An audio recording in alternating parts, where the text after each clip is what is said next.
Hello students. बच्चों, आज मैं आपको आपकी क्षितिज पुस्तक काव्यखंड चैप्टर 2 राम लक्ष्मण परशुराम संवाद के जो 3 काव्यांश शेष रह गए थे उनके बारे में समझाऊंगी। देखिए, जो चौथा काव्यांश था आपका, 3 काव्यांश के बारे में हम पहले समझा चुके थे। अब जो चौथे नंबर का काव्यांश है उसको देख लीजिए, उसमें क्या बताया गया है। देखेंगे चौथा काव्यांश। कौशिक सुनहु मंद येहु बालकु, कुटिलु कालवश निज कुल घालकु, भानु वंश राकेश कलंकु, निपट निरंकुशु अबुदु असंकु, काल कबलु होई छन माही, कहूँ पुकारी खोरी मोहि नाही, तुम हट कहू जो चरहु उबारा, कही प्रताप बलु रोसु हमारा, लखन कहू मुनि सुजसु तुम्हारा, तुम्ही अछत को बरने पारा, अपने मुँह तुम आपनी करनी, बार अनेक भांति बहु बरनी, नहीं संतोषु तय पुनि कछु कहू, जनविस रोकु तुसै दुख सहू, वीर व्रति तुम धीर अछोभा, गारी देत न पावो शोभा, सुर समर करनी करही, कही न जानवी आपू, विद्यमान रन पाई रिपु, कायर कतई प्रतापू। देखिए यहाँ पर क्या कहा गया है। परशुराम क्रोधपूर्ण गंभीर वाणी से कह रहे हैं, हे विश्वामित्र सुनो, यह बालक बड़ा कुबुद्धि और कुटिल है। कौन बालक? लक्ष्मण। लक्ष्मण के बारे में कह रहे हैं कि यह बालक बड़ा कुटिल और कुबुद्धि है, काल के वश होकर यह अपने कुल का घातक बन रहा है। यह सूर्यवंश रूपी पूर्ण चंद्र का कलंक है। यह बिल्कुल उद्दंड मूर्ख और निडर है। अभी क्षण भर में यह काल का ग्रास हो जाएगा।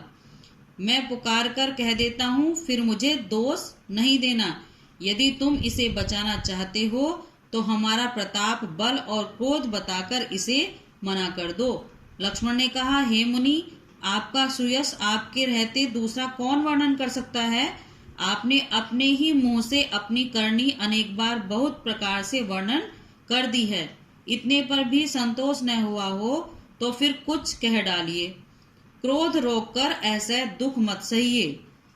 आप वीरता का व्रत धारण करने वाले धैर्यवान और शोभ रहित हैं। गाली देते शोभा नहीं पाते। सूरवीर तो युद्ध में वीरतापूर्ण कार्य करते हैं, कहकर अपने बारे में नहीं बताते। शत्रु को युद्ध में उपस्थित पाकर कायर ही अपने प्रताप की डींगे मारते हैं। ये आपके चौथे काव्यांश की व्याख्या थी। अब देखेंगे आगे आप 5वें काव्यांश में क्या है।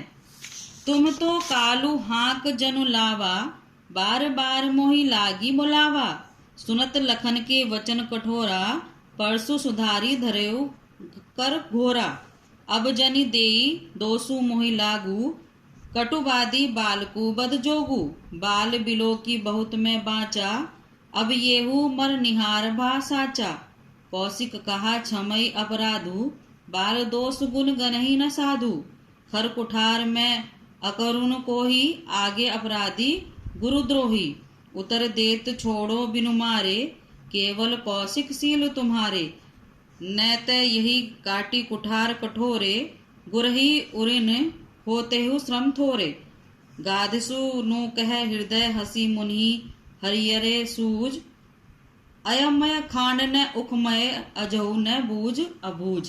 देखिए क्या है, इसमें क्या बताया गया है। लक्ष्मण कहते हैं कि आप तो मानो काल को हाथ लगाकर बार बार उसे मेरे लिए बुला रहे हैं। लक्ष्मण के कठोर वचन सुनते ही परशुराम ने अपने भयानक फरसे को हाथ में ले लिया और बोले कि अब लोग मुझे दोष न दें, यह कड़वा बोलने वाला बालक मारे जाने ही योग्य है। इसे बालक देखकर मैंने बहुत बचाया, पर अब यह सचमुच मरने ही आया है। विश्वामित्र ने कहा, अपराध क्षमा कीजिए। साधु लोग बालकों के दोष व गुण नहीं देखते हैं। परशुराम बोले, तीखी धार का कुठार लिए मैं दया रहित व क्रोधी, और मेरे सामने यह गुरुद्रोही और अपराधी उत्तर दे रहा है। इतने पर भी मैं इसे बिना मारे छोड़ रहा हूँ। हे विश्वामित्र, केवल तुम्हारे शील के कारण ही, नहीं तो इसे इस कठोर कुठार से काटकर थोड़े ही परिश्रम से गुरु के ऋण से उऋण कर देता। विश्वामित्र ने हृदय में हंसकर कहा, मुनि को अभी हरा ही हरा सूझ रहा है, किंतु यह लोहमयी खांड है, गन्ने की खांड नहीं है। मुनि अब भी बेसमझ बने हुए हैं और इनके प्रभाव को समझ नहीं रहे हैं। भाव यह है कि मुनि परशुराम श्री राम लक्ष्मण को साधारण क्षत्रिय बालक ही समझ रहे थे। वे उनकी असीम शक्ति व वीरता से अपरिचित थे, इसी कारण उन्हें तुच्छ समझने की भूल कर रहे थे। अब आप देखेंगे नेक्स्ट जो लास्ट काव्यांश है आपका 6th, उसको देखिए क्या है इसमें।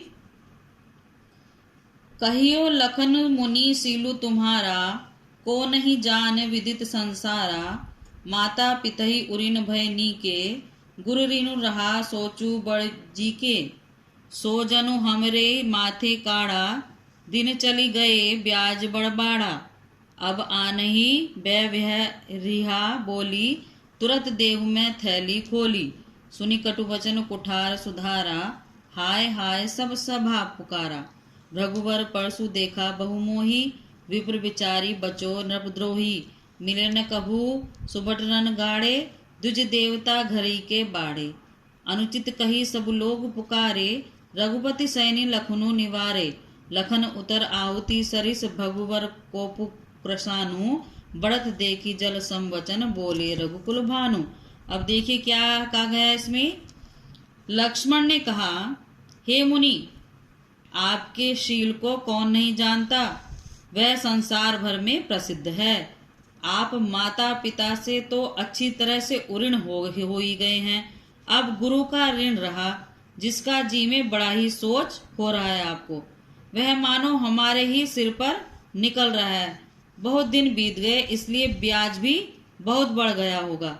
अब किसी हिसाब करने वाले को बुला लाइए, तो मैं तुरंत थैली खोलकर दे दूं। लक्ष्मण के कटु वचन सुनकर परशुराम ने कुठार संभाल लिया। सारी सभा हाय हाय करके पुकार उठी। लक्ष्मण ने कहा, हे भृगु श्रेष्ठ, आप मुझे फरसा दिखा रहे हैं, परंतु हे राजाओं के शत्रु, मैं ब्राह्मण समझकर आपको बचा रहा हूँ।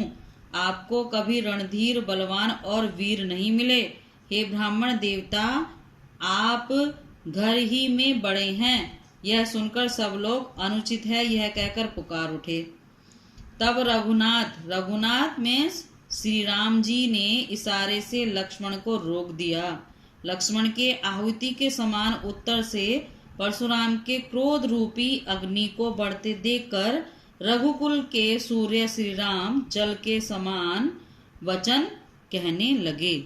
ये आपके 6 काव्यांश इस चैप्टर में कंप्लीट हो चुके हैं।